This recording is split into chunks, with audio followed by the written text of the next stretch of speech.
Setting up the TV cable on a non-electronic GM700R4 isn't complicated. Well, wait, it is a little complicated. I'll show you how to do it. Let's talk about it today. This video is for folks who want to swap an overdrive 700R4 transmission into a vehicle that didn't came with one. For example, my GMC truck. So it's an aftermarket universal type setup with the carburetor and the TV setup. So it makes it a little more complicated. If it was a factory setup, like this cable's for a factory setup, I believe on a Cutlass with a 307. So it's a little bit different because you're using the factory mounting brackets and the factory carburetor and how it's all designed to work together. This one we have to kind of do some adjustments to get there. So it is a universal type setup. Now I'm going to leave the links to everything down in the video description so you can go take a look at it yourself. But essentially we really need to know how this all works. So the TV cable or detent cable, which people inappropriately call, is what is used to set and control the line pressure within the transmission, which is the shift points, the upshift, downshift, and all that's really critical. So we'll talk about each of those components individually. But really what you're doing is you're trying to set the right amount of pressure at the right time to put the right hydraulic load on the clutches in the transmission so they don't burn themselves out. So that's all you're doing is you're trying to set that right amount of engagement for it. And the way you do that is based on the throttle position of the carburetor. So as you're applying throttle and you're opening it up, you're adding more pressure to the transmission to get the amount of clutch engagement at the right pressure in that to make sure that as you're increasing load on the engine and you're transferring torque into the transmission, that the pressure is correct based on that. So it's a very simple setup, but it is a little complicated to set up. That's what we'll talk about today is how to set all that system up. Now, if you're really stuck on it, you're really confused, or you're just really concerned about how much pressure the transmission is seeing, there are aftermarket line pressure gauges available. And I'll leave one down in the description. If you want to monitor it, you want to use it as a tuning tool, that's all well and good. And if you want to, more power to you. It just gives you more information that you can visually see. But it's not 100% necessary. So where the problems occur, and that's really where the two sides of this come in. If the TV cable is too tight, you've got longer time between the shift points. We'll talk about those here in just a minute. And you'll get really hard, really aggressive shifts.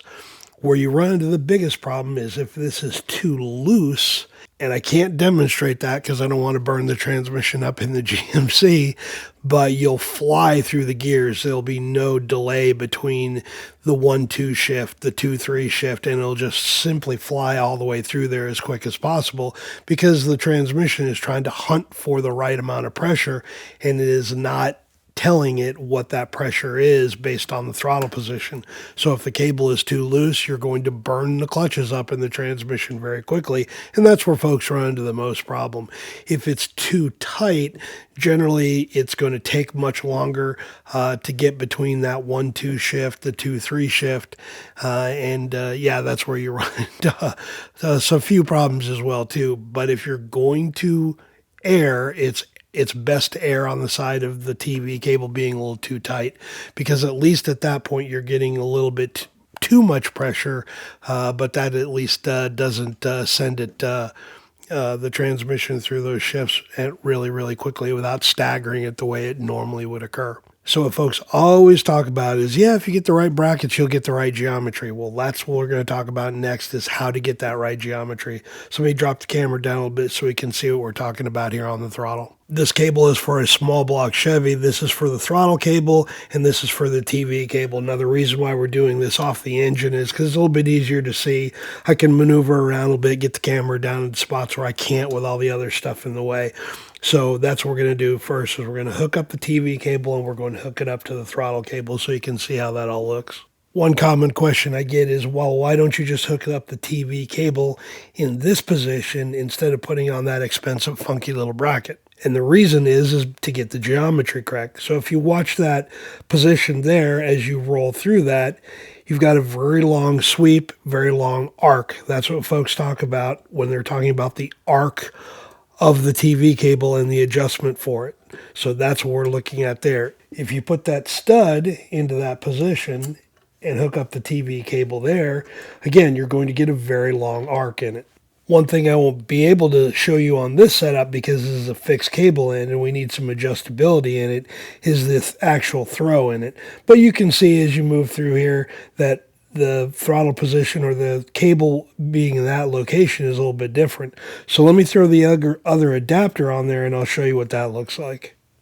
Here's where that mount was when we just had the stud in there, and with the correct bracket on there, you can see how it pushes it back. Now what that does is it changes the arc of the cable when it's in a different location. And what that does is it puts that throw at a different location. You see it's up and back, and what that does is it changes how the cable operates through the system. So the arc is going to be so much more different with that. Now we don't have the TV hooked up to the TV link in the transmission, so it doesn't continue to hold it. But that gives you a general idea of what that now looks like. It's completely different as far as the throw of the cable. So that's what they're talking about is the throw of it. Now, a lot of folks can take this measurement from the center of the shaft to there, and as long as it's the right dimension, 1.10 is generally, I think, what most folks agree upon. Now you're going to see thousands of people arguing about that on the internet. But if you call TCI, if you call Monster, if you call any of those other transmission companies, they'll give you that correct dimension between this point, center point of the shaft, and the pivot point on the cable adapter. So that's what we're doing is we're correcting the geometry in it when you use the actual adapter. So now let's get this all hooked back up and I'll show you kind of what it looks like. Another common tip you'll see online is that this cable needs to be as straight as possible. And while I don't disagree, there is two other factors that come into play there. Let me show you one of those right now. If you look in this setup, the TV cable's at an angle. When we were down at eye level, yes, it has a little bit more level pitch to it, but here you're kind of got it cocked in there. A lot of times what folks will do is they will move the bracket by bending it, or the incorrect way is to put this adapter bracket on the back side of that. You run into a whole bunch of other issues there. Best thing to do is to bend the bracket if that's the situation that you're in. Another situation you have to be aware of is if you're running a spacer on. Now, if you're running a very narrow or heat blocking spacer for metal block, you're running a 1/2 inch, an inch, 2 inch. All of those are going to make a difference of where that carburetor sets within relationship to the TV cable. And I'll show you that here right now. Here it is with the carburetor bolted directly to the intake. Here's the TV cable with the small spacer. Here's the TV cable angle with a 1/2 inch spacer. Here's a TV angle with a 1-inch spacer. And here's a TV cable with a 2-inch spacer.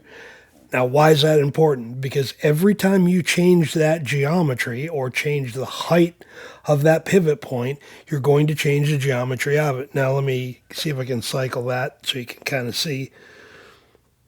Changes it dramatically. Now, this cable isn't very tight because I don't have it hooked up to the transmission, but you get the idea of what that angle looks like. Very, very important. So every time you change that dimension, you have to make sure that you're changing the angle on the TV cable to make sure that it has the right amount of throw and it has the right amount of degrees of angles of that throw. And that's going to change quite dramatically as you move it and change it in different directions or raise the height of the carburetor up. So just little things to be considerate of, and I know it's a lot of bit of additional information, but there is a little bit of math involved here and there is some measurements involved here. Before we go outside and take a look at it on the GMC and do a little bit of driving, let's talk about shift points because that's where it becomes most critical. Now, again, a lot of folks will go, well, this has to be a certain, tension or whatever, and I don't disagree, but as soon as you crack the throttle, you've got enough tension on that cable so it increases the pressure in the transmission, that's when you know you're okay. So it's just a matter of a little bit of a feel at that point. There's a couple of different ways to do it. I'm not going to go into all of the details because quite honestly, the internet is very, very wide on what that needs to be. But again, it's always best to be on the side of a little bit too much tension than not enough. And that's made with this initial adjustment point here, or the base setting on that.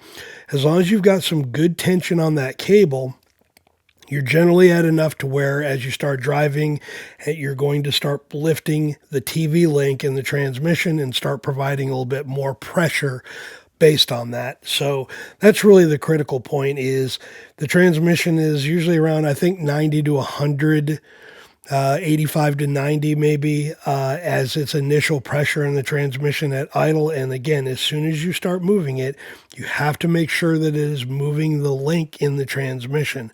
Now, where the shift points need to be.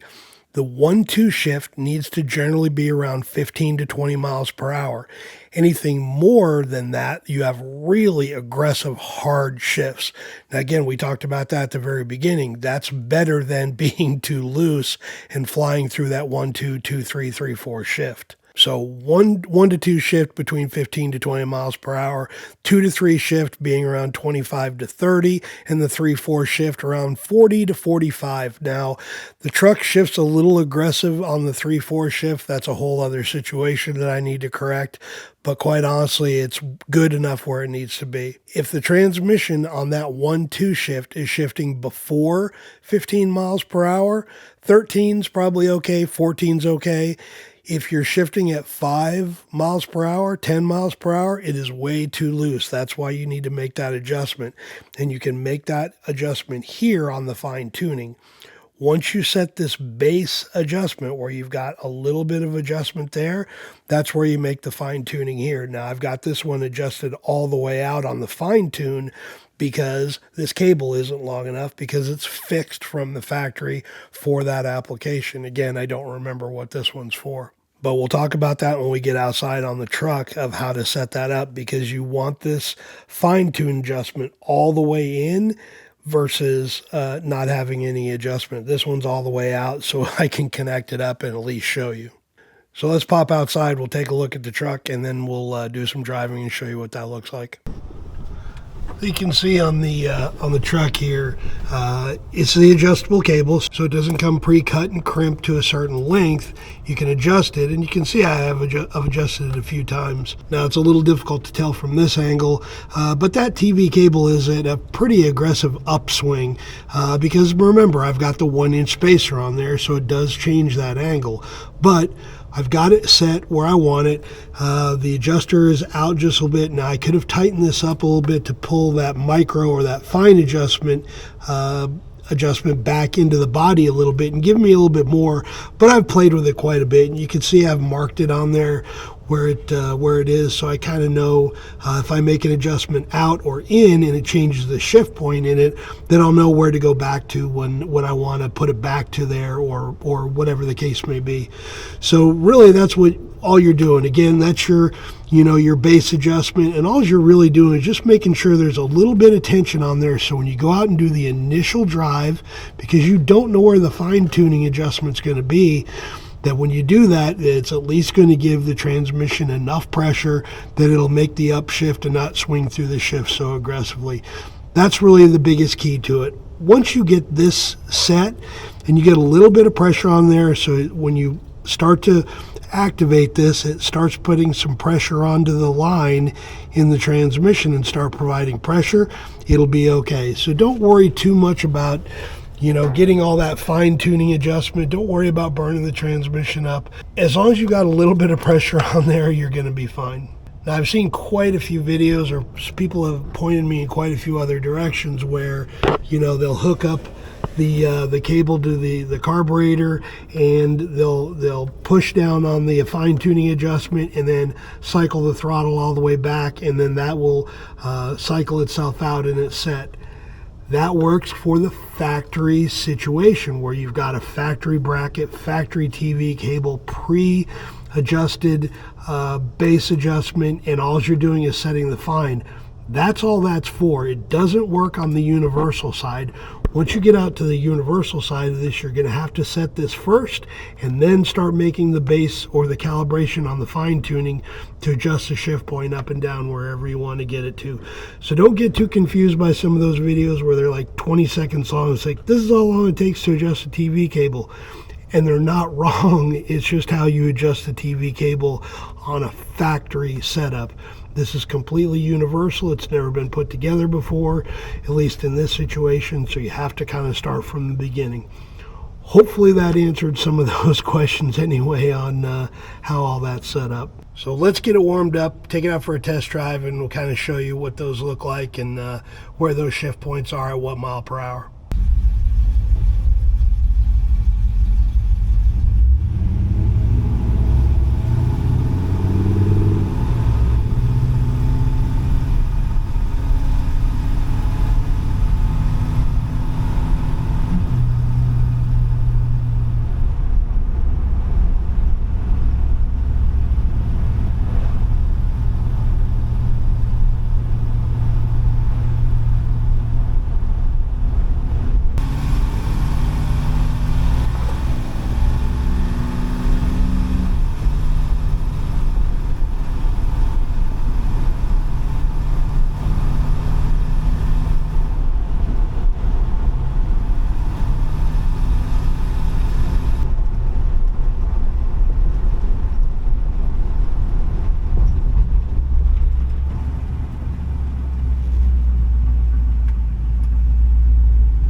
Well, hopefully I took a little bit of a confusion out of it. I know it's a little bit complicated.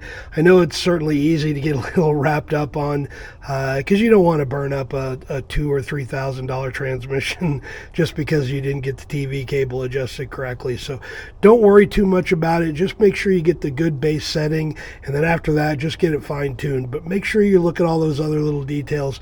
If it's an Edelbrock carburetor, that bracket that they sell plus that little adjustment helps you get the right amount of throw in there, so when you're wide open throttle you get the most amount of pressure that you need into the transmission, and it will help you get it set correctly. So if you got any questions, don't hesitate to leave them down below. I'd be happy to answer them for you. And yeah, good luck with your setup on your 700R4 and your swapped out vehicle.